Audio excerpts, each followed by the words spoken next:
ভাই আমার বাদ জবানে আরে ও রে ঢাকার ভাই রে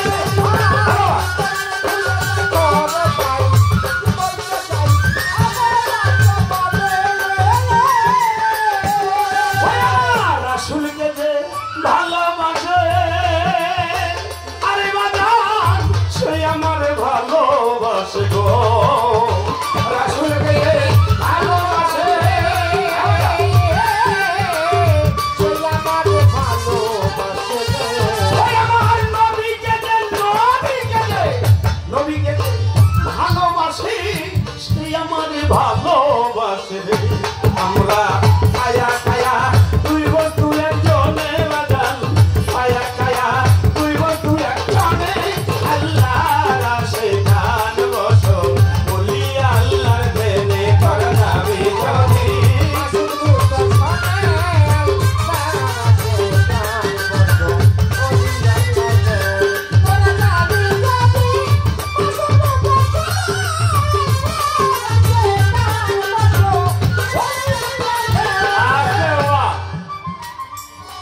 বর্জন করব কি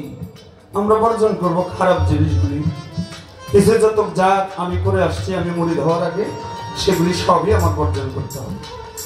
অর্জন করব কি আমার গুরু সেবায় আমার অর্জন হবে জ্ঞান এই জন্য সাধক রজ্জব চান বলছে বলে জ্ঞানের অঙ্কুর মন পাগল কর ভয় কিরে কাল সমনে জ্ঞান নিয়ে রাখো সংশোধনে এজন্য জ্ঞানী হলো সবার বড়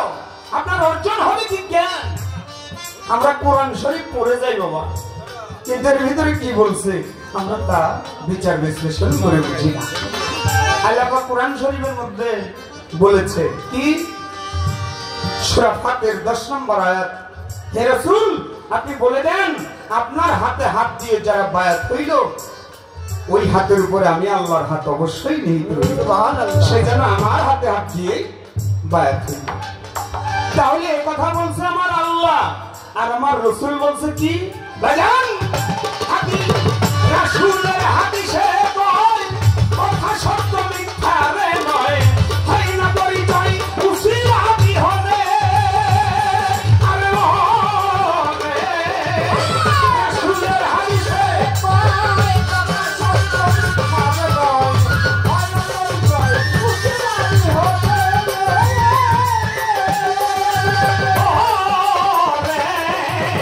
রাসূলের হাদিসে কয় বাজান কথা সত্য মিথ্যা রে নয় হয় না পরিচয় উসিলাতি হবে একজন নায়েবে রাসূল যে মানিবে নিশ্চয় সেই আমাকে পাবে গো নায়েবে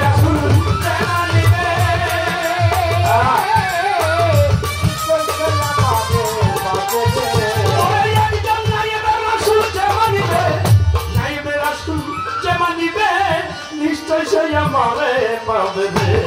আমি সুপারিশ তার আসর আমি জানে বাজার সুপারিশ তার আসর ময়দানে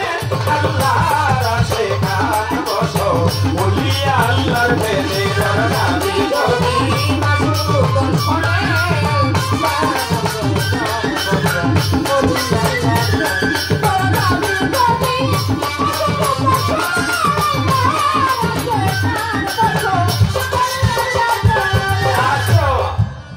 কোরআন শরীফের পক্ষ কথা গেল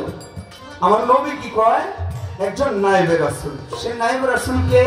সে অবশ্যই অবশ্যই আমার বংশধর সেই বংশধর হইল কিভাবে আপনারা জানেন নবী বিদায় হজের পরে মক্কা বিজয় করে বিদায় হজ করে নবী যখন মদিনার দিকে রওনা হলেন ঠিক পথিমধ্যে গাদিরা খুব একটি জায়গার মধ্যে নবী দাঁড়াইছেন চারটা উটকে একত্রিত করে মঞ্চ তৈরি করে সেই মঞ্চের উপরে নবী দাঁড়াইলেন দাঁড়ানোর পরে বললেন তোমাদের সাথে আমার আর দেখা হবে না এটাই শেষ দেখা তোমাদের জানাই কেন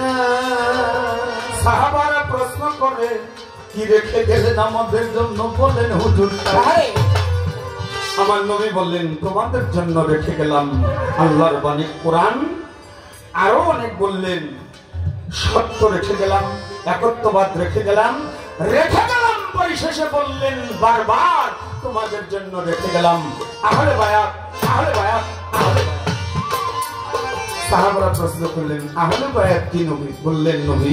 আহলে অর্থাৎ আমার পরিবারবর্গ, বংশ, বায়াত অর্থ বিক্রি হওয়া। সাহাবারা আবার প্রশ্ন করলেন ইয়া রাসূলুল্লাহ আপনার 4 জন ছেলে ছিল, ছেলে দিয়ে বংশ হয়, আপনার 4 জন ছেলে ছিল, তারা তো শিশু অবস্থায় মারা যায়, তৈয়ব, তাহের, কাসেম, ইব্রাহিম, এখন আপনার বংশ কোথায় পাবো?